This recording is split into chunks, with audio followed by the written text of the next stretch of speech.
Et si on parlait fantômes et esprits? On a tous une histoire à raconter dessus, et en même temps, c'est une thématique assez universelle dont on retrouve des traces partout. Fantômes et esprits appartiennent autant au folklore d'Halloween que les lutins au Père Noël. Pour rappel, Halloween, c'est la période où la frontière entre le monde des vivants et le monde des morts est la plus fine. Au-delà, du côté effrayant, les esprits sont simplement les âmes des personnes décédées, des personnes comme vous et moi, mais désincarnées. Et c'est là que la nuance a son importance. Un fantôme, un esprit, un revenant, un spectre, ce n'est définitivement pas la même chose. Fantôme vient du grec phantasma, transposé en latin par phantasma, qui veut dire illusion. Toutes les cultures parlent en général d'esprit et d'âme. Ce sont des entités qui pensent par elles-mêmes, et qui ont une vie à part entière. On distingue des esprits de la nature, des êtres non incarnés, un peu comme des guides ou des anges, des dieux, des démons, et ceux humains de jadis feu nos compatriotes. On craint bien évidemment le retour des morts parmi les vivants, même si malgré tout on accepte l'idée d'un monde parallèle où chacun fait sa vie, enfin fait sa mort. En gros, ce qu'on appelle fantômes, ce sont des esprits qui peuvent interagir. Ils sont autonomes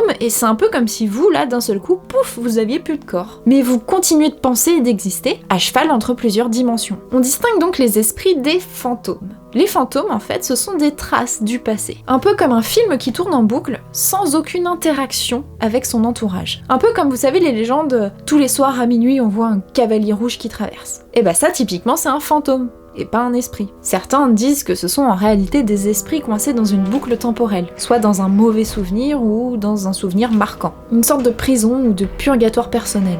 Et ça, c'est triste. Mais ce qui est génial, c'est que les objets aussi peuvent être fantômes. Même des villages, des navires, des véhicules. Un peu comme si c'était la trace d'une vie antérieure qui était restée imprimée.